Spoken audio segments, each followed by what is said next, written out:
My job is to somehow make them curious enough or persuade them by hook or crook to get more aware of themselves and where they came from and what they are into and what is already there, and just to bring it out.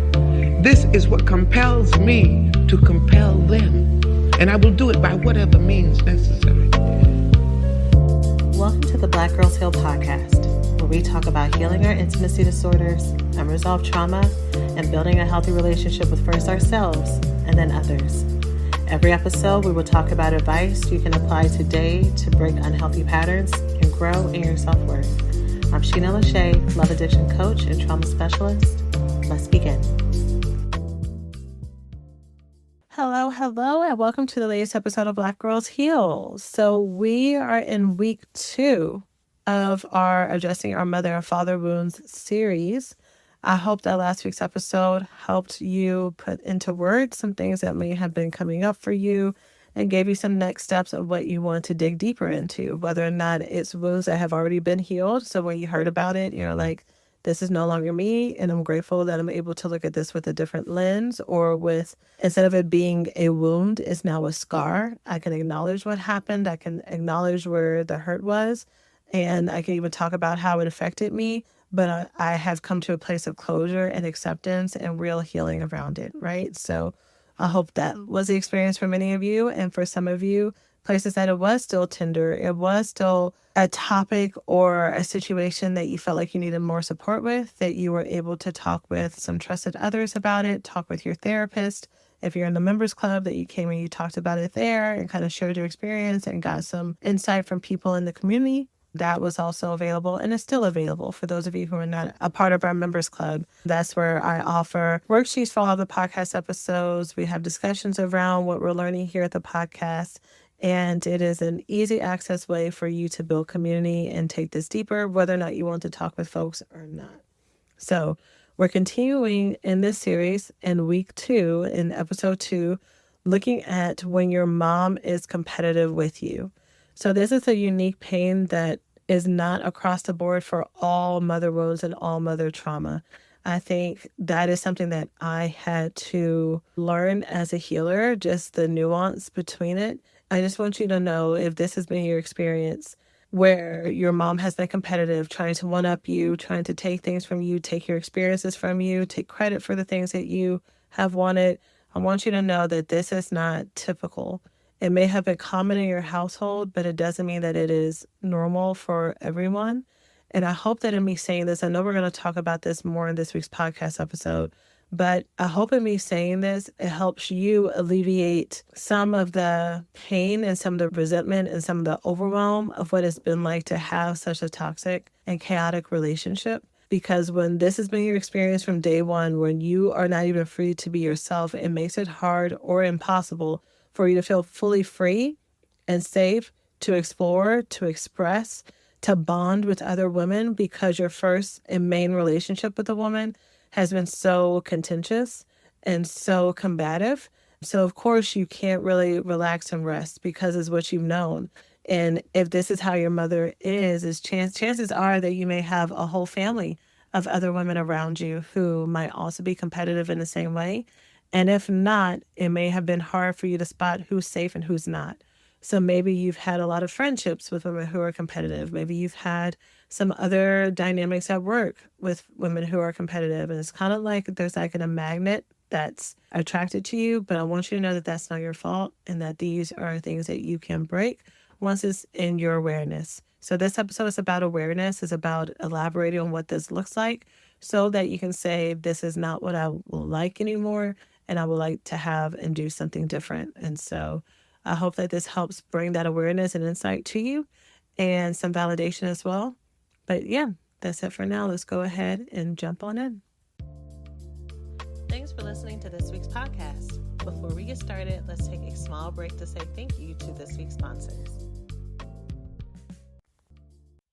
Hello, and welcome to the Black Girls Heal podcast. I hope that you are doing well and feeling amazing wherever you are, however this podcast episode finds you.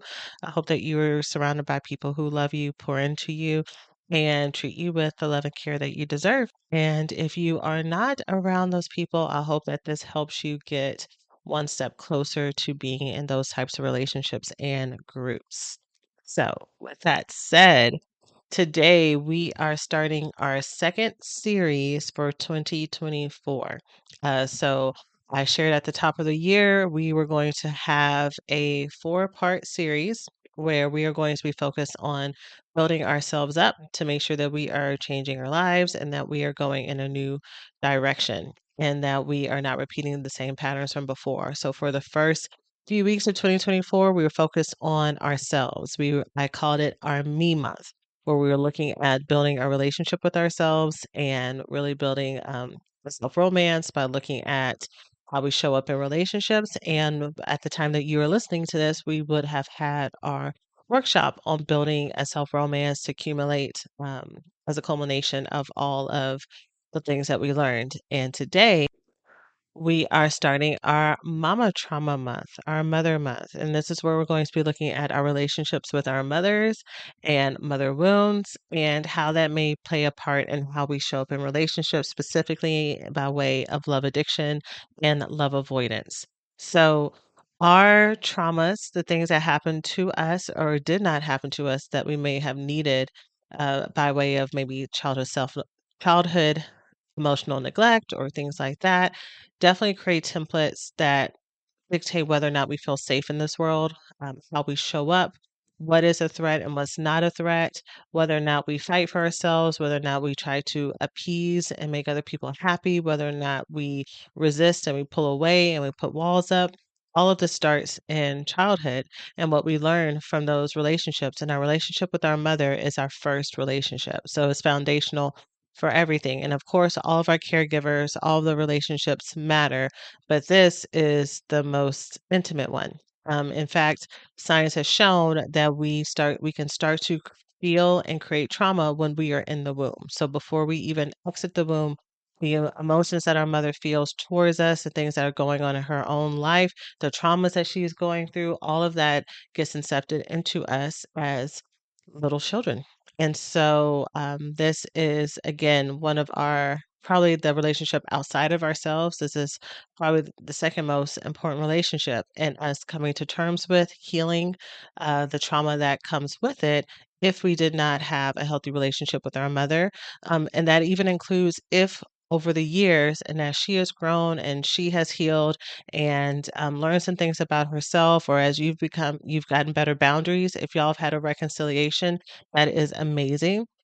And we still have to clear out, release, heal some of the thoughts and beliefs that were given to us or that we adopted as little girls into our adulthood so that we can be free and create messages that actually ring true and that are healthy and supportive to us.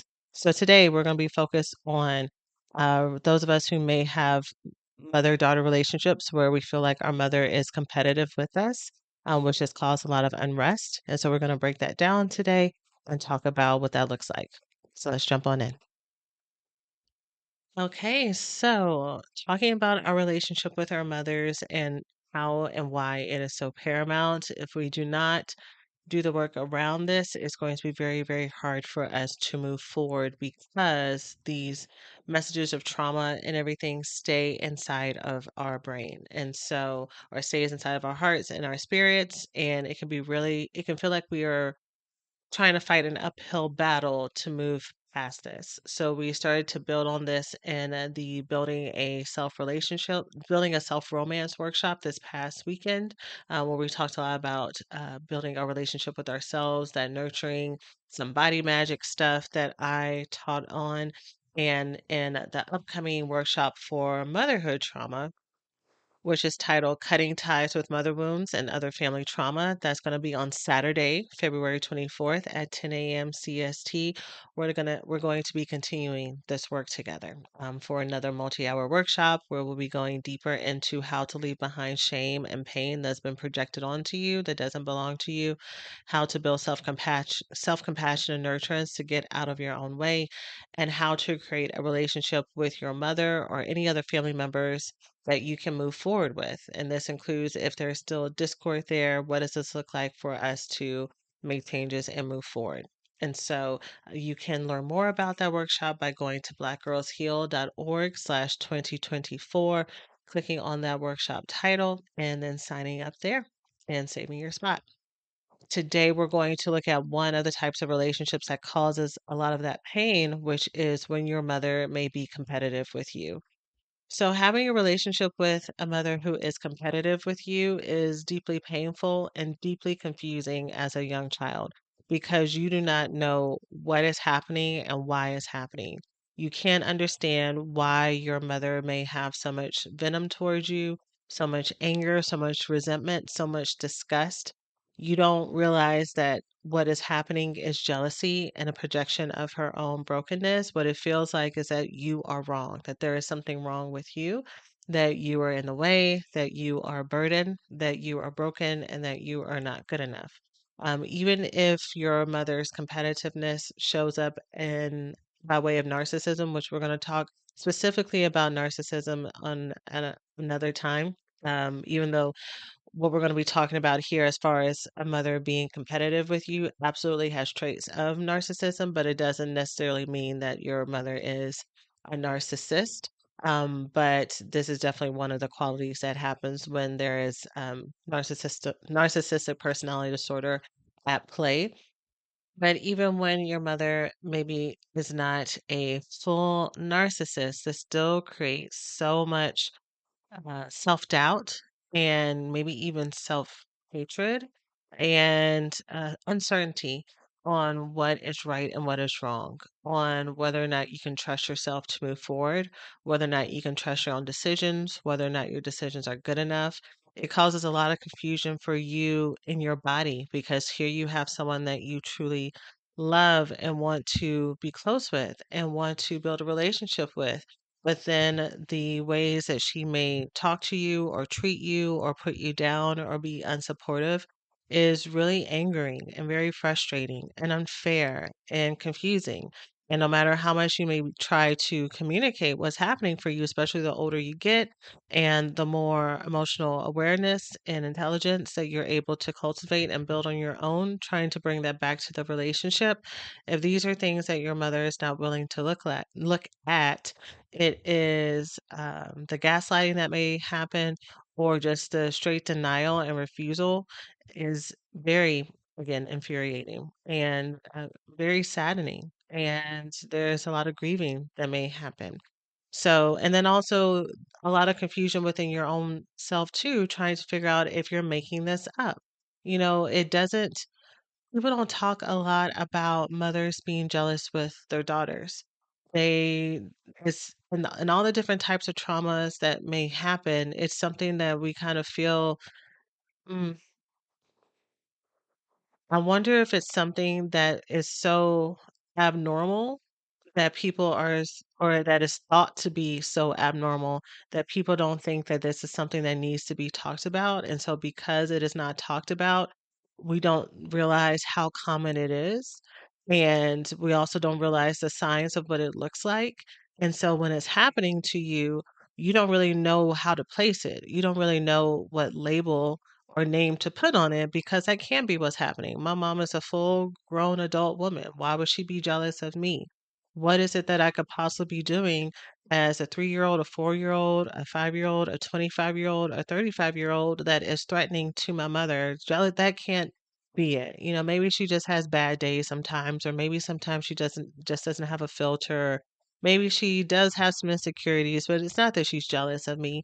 And we'll do again all these mental gymnastics to try to rationalize away what is happening because it's you you don't want to be the source of that because when you're on the source of that competitiveness and jealousy, or depending on how it may present with your mother, and I am going to give some examples, you can really want to rescue your mom from feeling that way, to show her I'm not a threat. I love you and I support you, and you can be you and I can be me, and we can both do these things together. We don't have to be at war against each other. And so you may try to placate, you may try to appease, you may try to rationalize with, and when that's not received, again, that is hurtful. It is very hurtful, and it can make you feel very helpless and overwhelmed. And so here are some examples of how competitiveness may show up in your relationship with your mother if this is something that you have experienced before. One thing that may happen is that she may blend your identities together, so you can't have anything with her without her having it first or her having it with you. So whether or not it is a style of dress, a hairstyle, a way of talking, a trip that you go to, a eating style or a diet, you decide you want to go vegan. Now she wants to go vegan. There is definitely a consistent one-upping or wanting to merge and be you. And so that may happen. You may also find that she is highly critical, either highly critical of the choices that you make or highly bored by what you are doing or your accomplishments. So, whatever you have going on, she's shooting it down. It's not good enough. She could have done it better. She heard of somebody else doing it better. Just really minimizing what is important to you and acting as if it is insignificant, frivolous, immature, waste of time, or just really pulling out all the energy in the room so that when you do say something that you are happy about or proud of, she's so disinterested that it makes you feel as if what you are doing again is worthless. And so I see this a lot with my clients and my students who may have a mother who is competitive with them or jealous of them, and I've gotten this question so many times. There's something good that is happening in their life or something that they're really excited about, and they're telling everyone, and they really want to tell their mom. And so their question is, well, how do I tell my mom this? Because sometimes when I tell her, she is not happy for me, or she has something negative to say, and so I really don't want it to be that way. So what is the right way for me to say this so that she does not attack or minimize what it is that I want to bring? And so we'll talk about it, but the short verse that I want to tell y'all here is that your mom's response, especially if this is a consistent pattern in your life and you've already had different conversations with her about these types of things, this is not about presentation. It's not about delivery. It's not about communication patterns and styles. It's about your mother's own brokenness and her need to downplay and put others down that makes her react or not react in this way. And that is not under your locus of control. When you're a young child, you grow up with this belief that you have more power and influence than you actually do by nature of just development, childhood development. We go through different stages where the world truly is centered on us. And so we believe that we cause things. We believe that we are the center of things. Most of us, went through a stage where we wondered if we might have even had superpowers and if we could turn off the lights or bring things to us or whatever it may be, because that's part of not only a child building their imagination, but also learning their place in the world. And so when you have a life that has a lot of chaos and discord around it, a lot of neglect or a lot of abuse, you can think that you are the reason why mommy is so sad, or you are the reason why the relationships are not working out, or you are the reason why everyone is so stressed, not realizing that there's a whole big world that is happening and was happening before you even got here.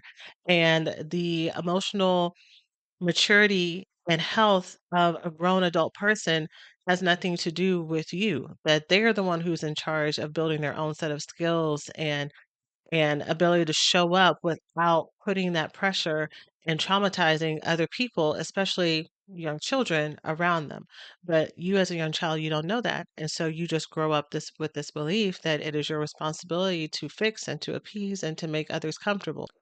So in this example, it just makes sense that this is how this shows up. How can I show up in a way that makes this easier because you think that what is happening here is about you, but it's not about you.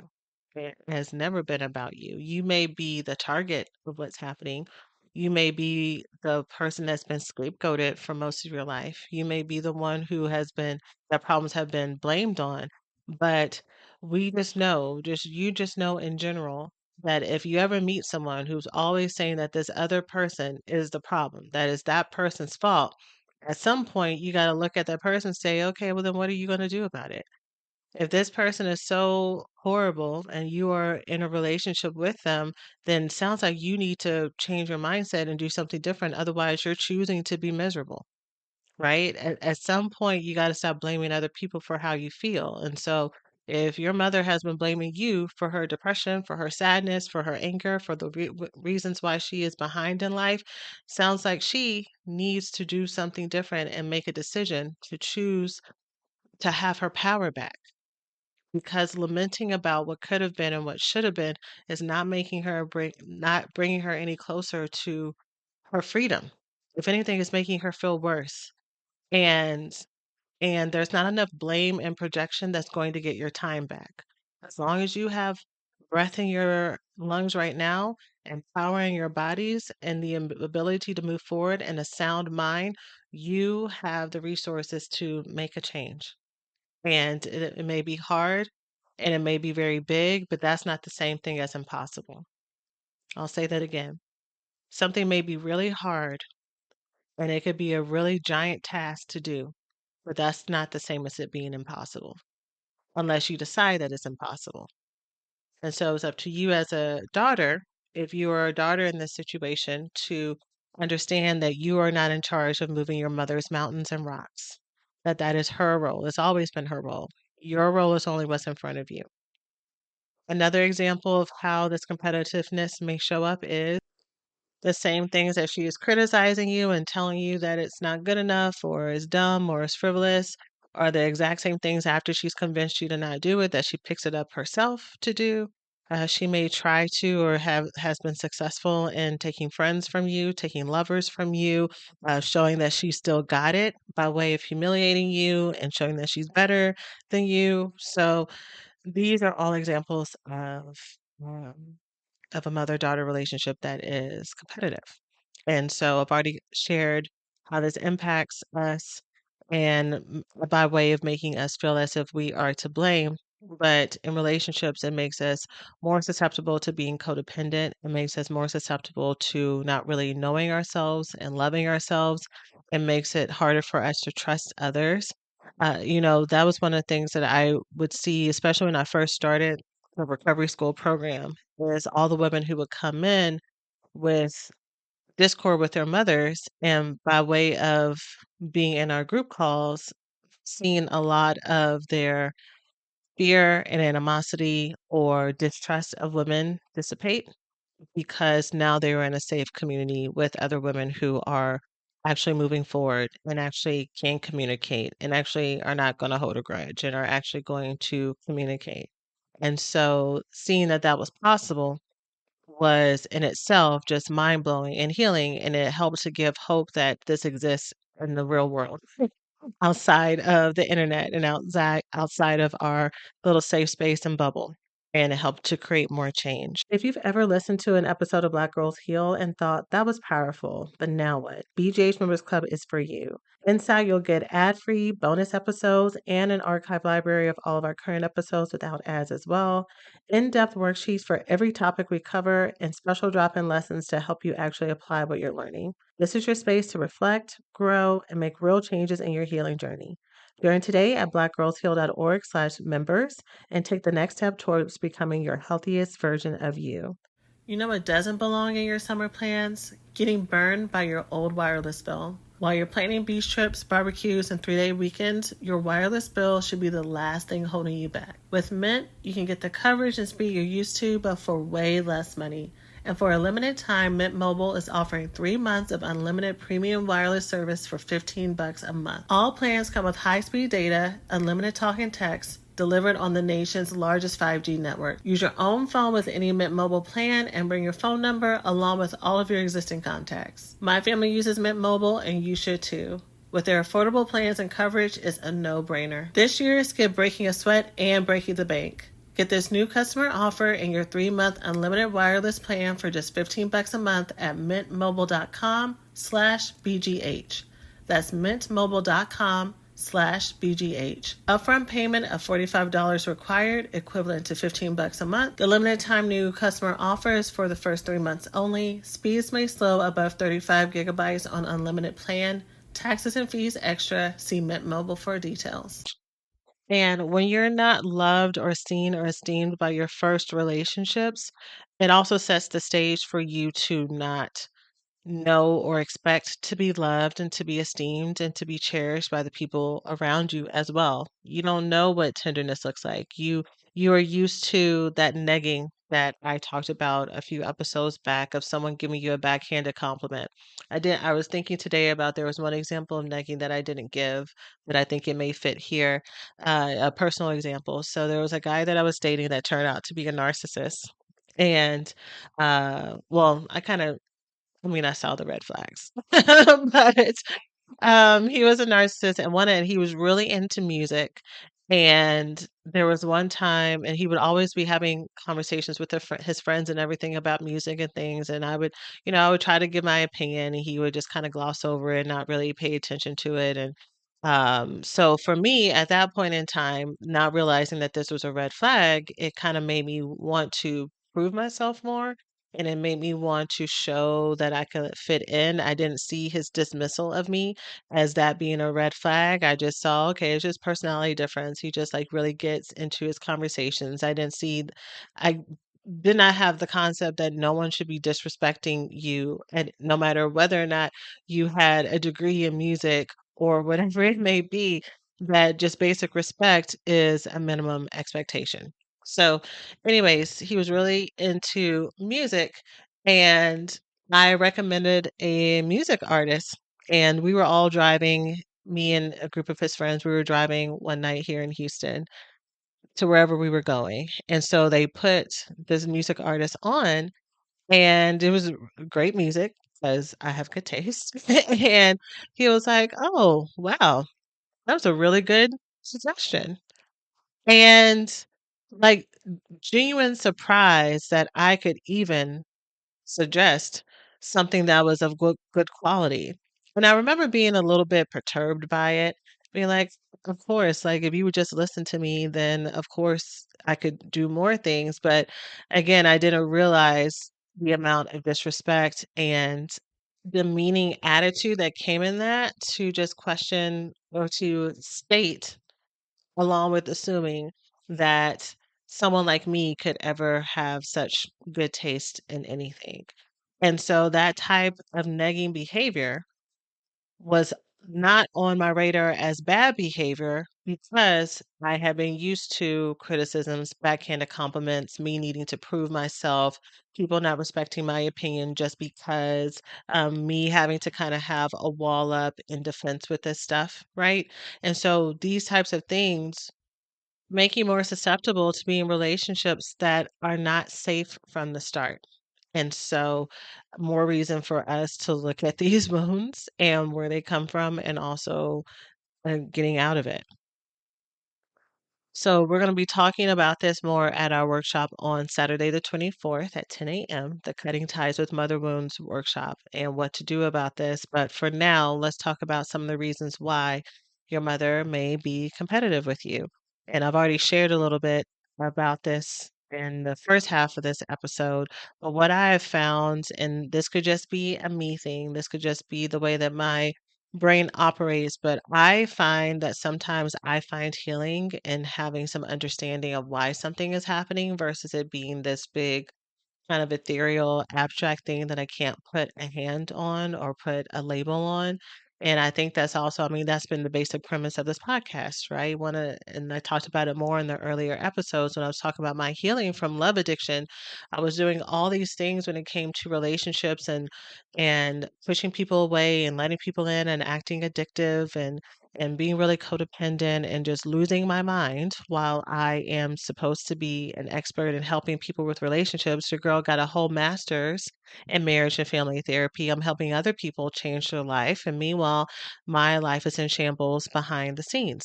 And so just really wondering what is going on there. And so when I finally found the term love addiction and I could find the symptoms for it and the process out of it, or what people were saying was the process out of it at that point, it relieved something in me. It released something in me, this pressure and weight that I felt like this was my fault or there was something that was wrong with me because I just couldn't get it right. And my friends could get it right, and my friends could have securely attached relationships, and my friends could go through breakups without not having to be stuck in bed for so so long and having their complete existence be questioned because now they were single again or now they were going through this big heartbreak.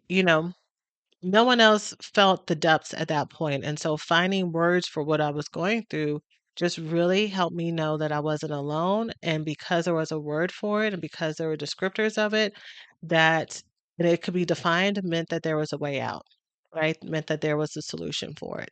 And so I'm going to give you a couple of reasons here today in hopes that this can either hit on what you may have seen or know about your mother or maybe spark some connections to other things you have seen or heard before you to ultimately know that this is not you, that this is not your fault, and to help you move forward.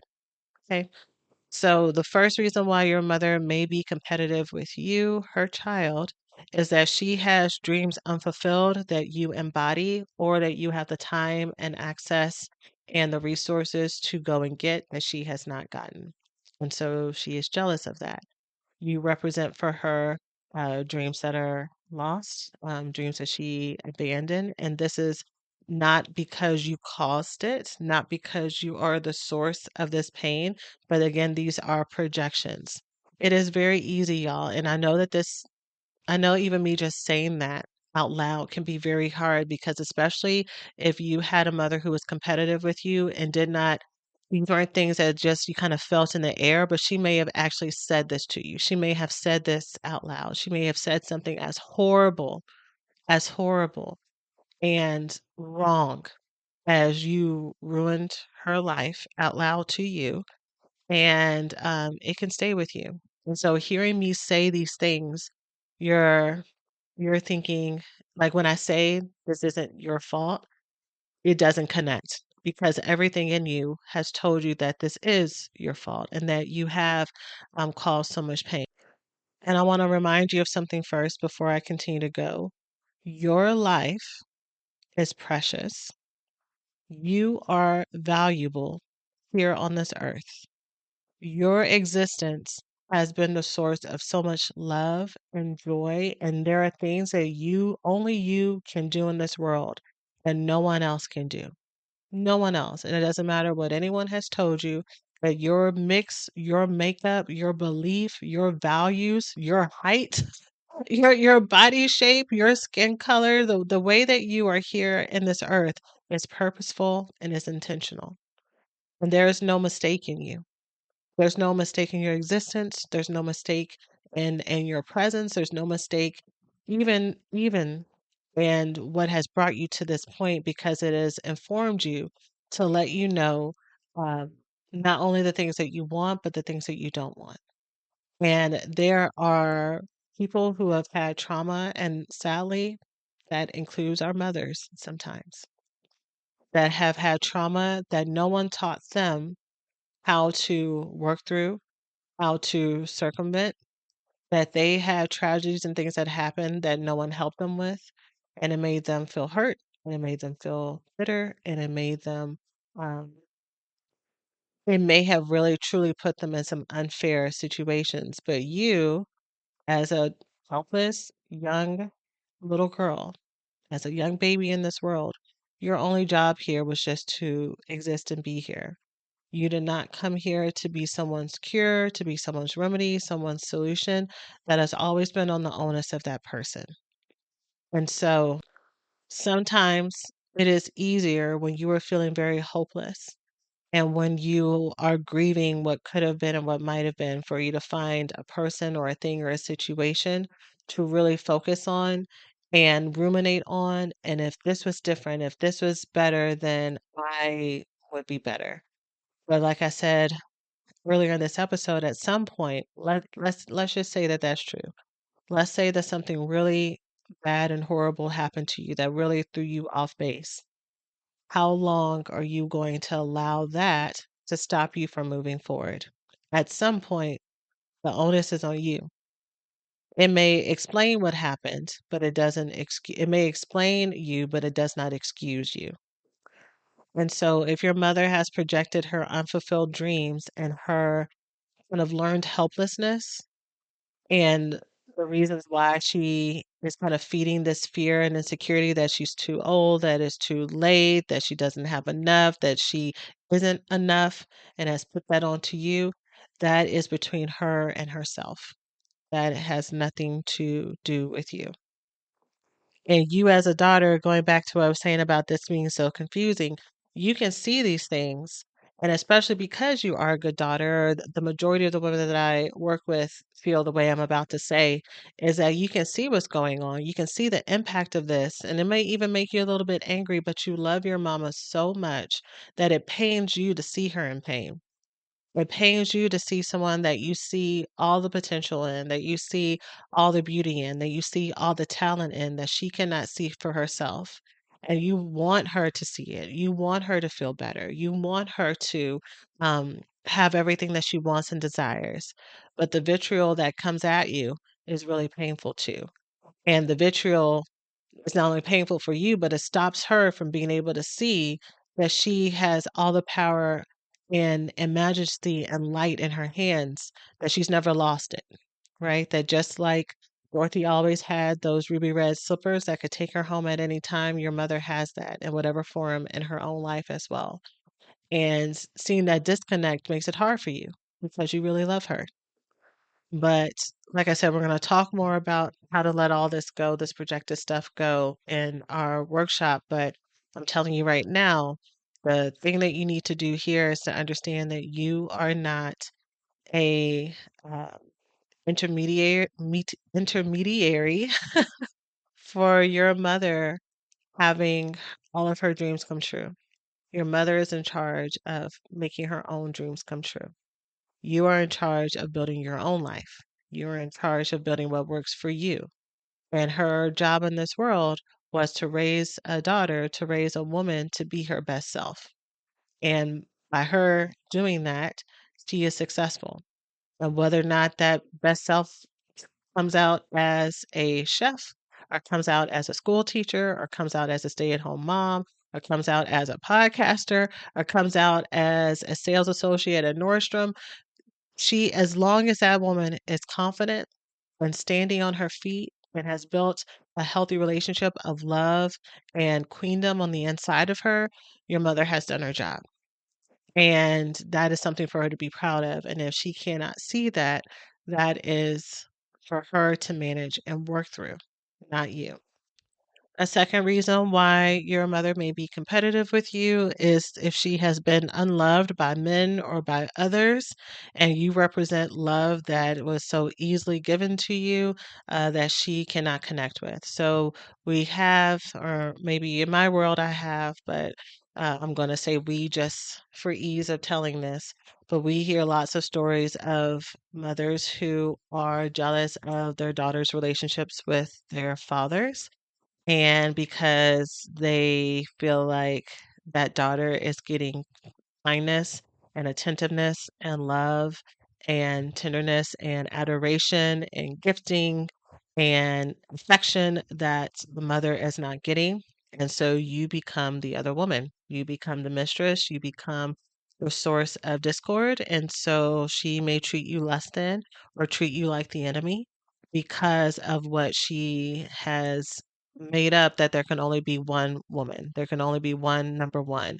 And even though you are a child, and even though you are her child, you are enemy of the state. And you are someone who needs to be taken down, either physically, either emotionally, for you to know your place, for her to prove that you are not as good as your father or as other people say that you are, by way of her showing how good, better she is in other areas of her life. And so that is how that may show up. It's gonna be really painful because for some of us, this has put us in a lot of physical harm, not only by way of our relationship with our mother, whether or not there was physical or emotional abuse, but even with maybe keeping partners around that shouldn't have been there, that were threats or um, not listening to us when we have shared that we were uncomfortable about things. And so all of that makes it hard for us to trust that people are going to listen to us.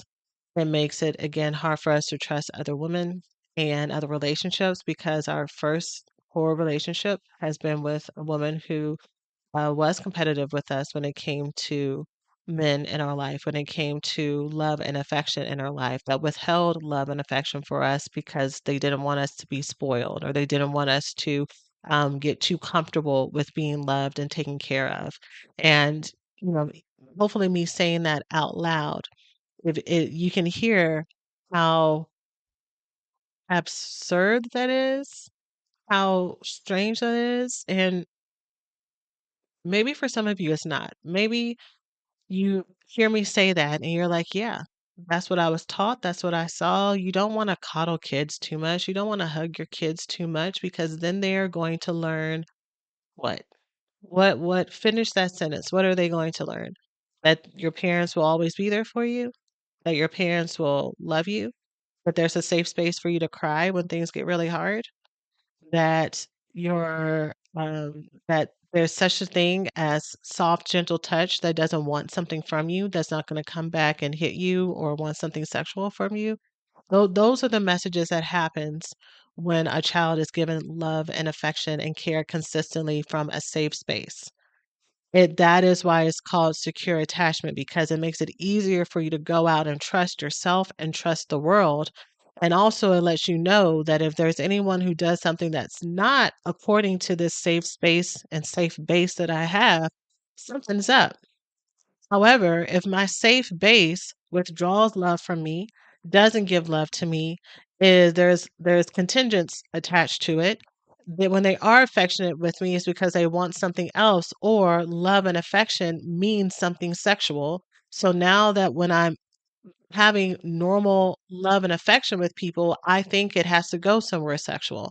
I don't trust that anyone wants something from me unless there is a sexual connection from it. Those are the types of messages that get implanted when we don't have that secure, healthy, consistent love and affection from our adults. And there is a balance between coddling and enabling. But I think for many people who have had extreme restriction to affection and to love and to emotional care and nurturance, we are so far away from the coddling and enabling that it will be surprising to us just to be able to be held by someone just because, and for someone to look in our eyes and just really adore us and love us just because. That would probably be very jarring. And so that's part of what we are having to unlearn and learn how to lean into. And that body magic stuff that I have talked about is where this really comes into play. And going along with this, there's an example that I already shared before is she has learned another reason why your mother may be competitive with you is that she has learned that there can only be one person in the room that is the best, that for her to feel good enough, she has to trump everybody in the room. And sometimes you can be the source of this. This can also be other people in the room. She has to be the one who looks the best. She has to be the one that's the funniest. She has to be the one who's telling the best jokes. She has to be the one who has the flyest purse. She has to be the one who's making the most money. She has to be that person, and she will crush and dominate anyone who is standing in that path. And so, you coming up, whether or not it's your youth or your beauty or your hope in life, or again, compliments or things that are just so non threatening and just innocuous and just neutral in this world, it can kind of come out of nowhere. The put downs and the knocking you down and the wanting to one up you and trump what's going on, that you just know it just hits you in your gut and it just doesn't feel good. And you don't understand where that's coming from. But, when people have low self esteem, and this comes from the work of Pia Melody, this is at least where I learned it from. I don't know if she's pulled it from other places. But Pia Melody is one of the people who has done a lot of work and written a lot of books about love addiction. One of the things that she teaches in her model is that when people are coming from a place of low self esteem, usually there's two ways that this may show up. either by needing to go one up or going one down. So, one up is what I've already shared. They're so insecure that they need to find a way that they are better than other people in the room. So, if there's a lot of beautiful women in the room, then she may go towards in her mind, well, at least I'm the most professionally successful here. If there's a lot of people in the room who have a whole lot of money, well, at least I'm the prettiest in the room, or at least I'm the smallest person in the room, or whatever it may be. But she has to do something in her mind to justify her existence and justify that she belongs places by going one up. One down is I feel worse than everybody in this room. I'm not good enough. I'm not pretty enough. I'm not smart enough. I'm aware that I don't belong in this room, or at least that I feel like I don't belong in this room. When other people give me compliments, I downplay them. It's hard for me to receive them, and I will push it away. So, either both of those are ways to protect a person from actually being in touch with their core self. With their core self, they would actually have to believe that they are good enough and that there's space for other people without having to beat them out, which is difficult for the person who goes one up. And for the person who goes one down, it's very scary to believe that you are good enough, because then what if someone knocks you down? What if someone proves that you are actually an imposter and that you're actually not the person that you really want to be? So it's better just to downplay your existence and your value. And so your journey is towards really embodying that person and being expansive versus being restrictive, and but versus being competitive. And so your mother, if she has not learned how to really esteem herself, because she had to fight for everything and she had to prove that she was better than everyone, um, that goes for literally everyone who's in her path, including you. Okay. So that is a lot, but I hope that by sharing this, that this gives you some insight of what may have been happening, if these are things that you have not explored and unpacked previously in therapy or by way of other places that you're learning about your relationships and your trauma and all of that. These are really important things for us to learn and to break down and to work through. I have noticed that whenever I do my mother workshops, they are the ones that the tears come. No matter how impactful or juicy any of the other topics are, this is the one that usually gets us in our feels, because there's so much for us to work through and to unpack. And so I'm looking forward to teaching this workshop. This will be the third mother wound workshop that I've taught. And I'm really excited about my approach for this one, because it's going to be different than some of the ways that I've treated and taught these methods before. There's going to be some more information as well. And so I look forward to us coming together in a few weekends to really break this down and to heal from it and to cut ties from all these messagings and all of these weights that have been put on us that have were never ours to deal with in the first place. So I would love to see you at our Cutting Ties with Our Mother Wounds and Other Family Trauma workshop on Saturday, February 24th at 10 a.m. CST. If you are not able to join me live because you are working, because you are in another time zone, because you got kids around you, because there's a family gathering that day, you can still enroll in the workshop. You get access to the replay. You're able to submit questions about your specific situation as well. And I will answer all those questions and coach everyone through what is submitted to me. And you are able to keep this workshop for life. So that is it for now. Oh, did I say the link? Go to blackgirlsheal.org/2024, 2024, in order to save your seat and have access to that. And make sure you enroll right when you feel like this is for you. A lot of times people procrastinate, and I notice that if I don't send the right amount of reminder emails, there's always folks who register at the last minute. And I would hate for the procrastination bug to get a hold of you, especially if you're not on the mailing list. So as soon as you hear me talk about workshops and talk about offerings, and you're like, that is what I need, go ahead, stop what you're doing, pause your walk, open your browser, click on the link, and go ahead and register. Use your little Apple Pay button, and save your seat, so it's one less thing for you to worry about, and so that you can set yourself up for success. So That's it for now. I'm sending you all so much love, and I will see you in our next episode. Take care. Thanks for listening to this week's episode of Black Girls Heal. If this episode helped you in any way, please be sure to subscribe, leave a 5-star review, and share it with someone you love. And if you're ready to go deeper and turn what you're learning about here into real life change, join us inside the BGH Members Club. You'll get ad-free bonus episodes, powerful worksheets about every topic we discuss here, and exclusive lessons to help you apply the healing tools we talk about. You can join today at blackgirlsheal.org/members. And as always, take care of yourselves, and we'll see you next week.